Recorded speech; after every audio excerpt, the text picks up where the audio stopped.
Now the family heads of the Levites approached Eleazar the priest, Joshua son of Nun, and the heads of the other tribal families of Israel at Shiloh in Canaan, and said to them, The Lord commanded through Moses that you give us towns to live in, with pasture lands for our livestock. So, as the Lord had commanded, the Israelites gave the Levites the following towns and pasture lands out of their own inheritance. The first lot came out for the Kohathites, according to their clans. The Levites, who were descendants of Aaron the priest, were allotted 13 towns from the tribes of Judah, Simeon, and Benjamin. The rest of Kohath's descendants were allotted 10 towns from the clans of the tribes of Ephraim, Dan, and half of Manasseh. The descendants of Gershon were allotted 13 towns from the clans of the tribes of Issachar, Asher, Naphtali, and the half-tribe of Manasseh in Bashan. The descendants of Merari, according to their clans, received 12 towns from the tribes of Reuben, Gad, and Zebulun. So the Israelites allotted to the Levites these towns and their pasture lands, as the Lord had commanded through Moses.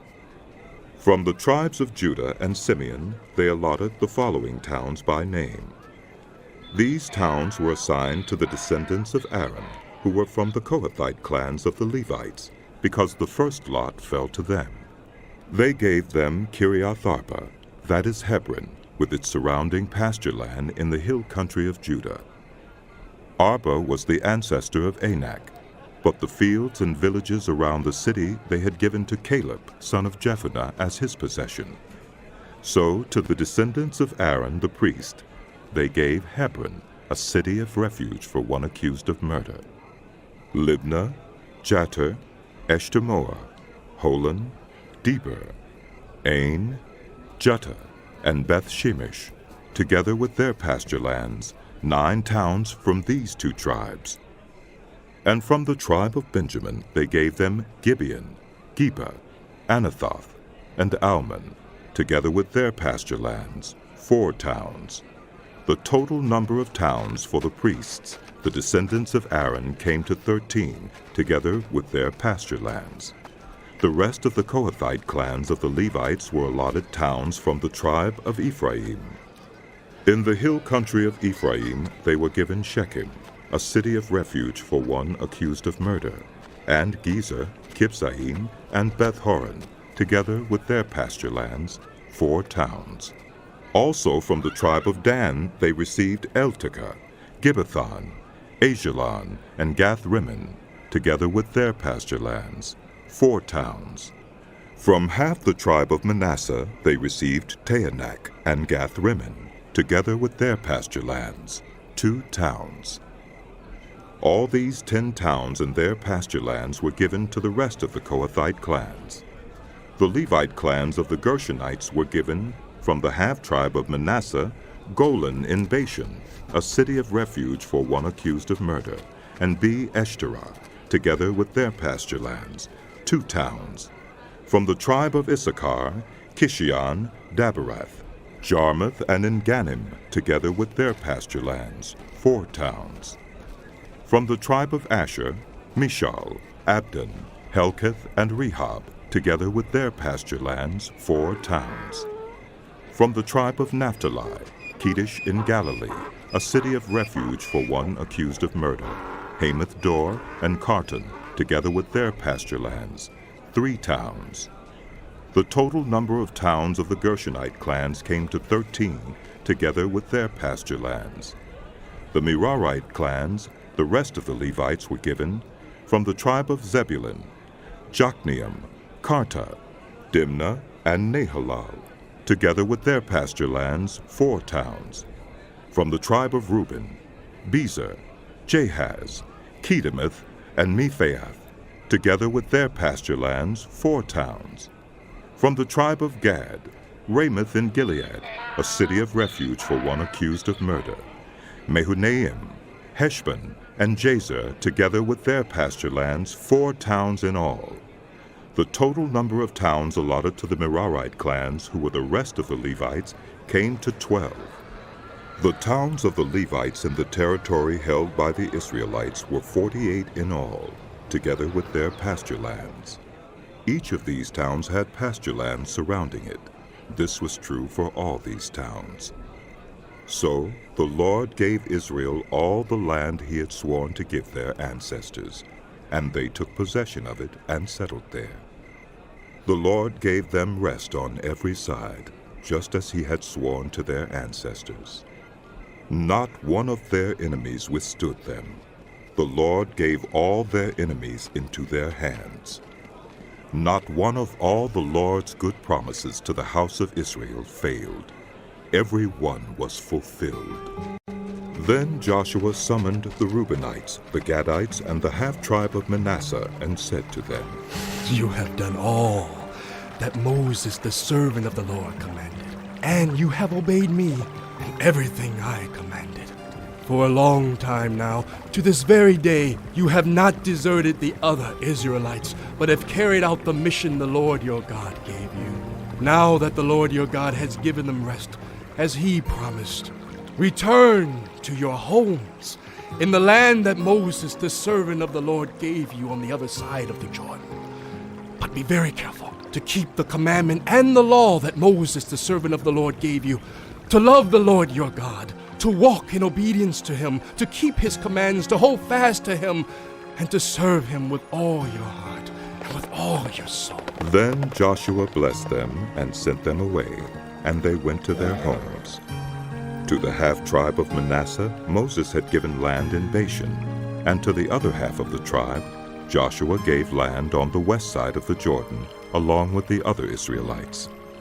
When Joshua sent them home, he blessed them, saying, Return to your homes with your great wealth, with large herds of livestock, with silver, gold, bronze, and iron, and a great quantity of clothing, and divide the plunder from your enemies with the other members of your tribes. So the Reubenites, the Gadites, and the half-tribe of Manasseh left the Israelites at Shiloh in Canaan to return to Gilead, their own land, which they had acquired in accordance with the command of the Lord through Moses. When they came to Gilgalad near the Jordan in the land of Canaan, the Reubenites, the Gadites, and the half-tribe of Manasseh built an imposing altar there by the Jordan. And when the Israelites heard that they had built the altar on the border of Canaan at Gilgalad near the Jordan on the Israelite side, the whole assembly of Israel gathered at Shiloh to go to war against them. So the Israelites sent Phinehas, son of Eleazar, the priest, to the land of Gilead, to Reuben, Gad, and the half-tribe of Manasseh. With him they sent 10 of the chief men, one from each of the tribes of Israel, each the head of a family division among the Israelite clans. When they went to Gilead, to Reuben, Gad, and the half-tribe of Manasseh, they said to them, The whole assembly of the Lord says, How could you break faith with the God of Israel like this? How could you turn away from the Lord and build yourselves an altar in rebellion against him now? Was not the sin of Peor enough for us? Up to this very day, we have not cleansed ourselves from that sin, even though a plague fell on the community of the Lord. And are you turning away from the Lord? If you rebel against the Lord today, tomorrow he will be angry with the whole community of Israel. If the land you possess is defiled, come over to the Lord's land where the Lord's tabernacle stands and share the land with us. But do not rebel against the Lord or against us by building an altar for yourselves other than the altar of the Lord our God. When Achan son of Zerah was unfaithful in regard to the devoted things, did not wrath come on the whole community of Israel?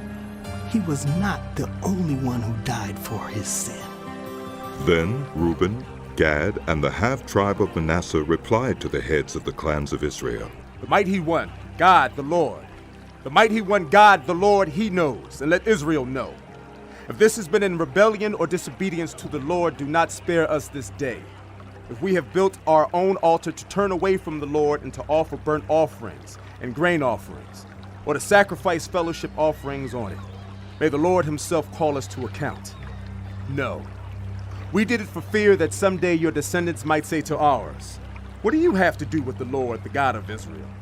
The Lord has made the Jordan a boundary between us and you Reubenites and Gadites.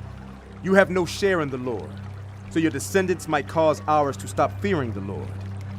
That is why we said, let us get ready and build an altar, but not for burnt offerings or sacrifices. On the contrary, it is to be a witness between us and you, and the generations that follow, that we will worship the Lord at his sanctuary with our burnt offerings, sacrifices, and fellowship offerings. Then in the future, your descendants will not be able to say to ours, you have no share in the Lord. And we said, if they ever say this to us or to our descendants, we will answer, look at the replica of the Lord's altar which our people built, not for burnt offerings and sacrifices, but as a witness between us and you. Far be it from us to rebel against the Lord and turn away from him today by building an altar for burnt offerings, grain offerings, and sacrifices, other than the altar of the Lord our God that stands before his tabernacle. When Phinehas the priest and the leaders of the community, the heads of the clans of the Israelites, heard what Reuben, Gad, and Manasseh had to say, they were pleased. And Phinehas, son of Eleazar the priest, said to Reuben, Gad, and Manasseh, Today we know that the Lord is with us, because you have not been unfaithful to the Lord in this matter. Now you have rescued the Israelites from the Lord's hand. Then Phinehas, son of Eleazar the priest, and the leaders returned to Canaan from their meeting with the Reubenites and Gadites in Gilead, and reported to the Israelites. They were glad to hear the report and praised God. And they talked no more about going to war against them to devastate the country where the Reubenites and the Gadites lived. And the Reubenites and the Gadites gave the altar this name, a witness between us, that the Lord is God.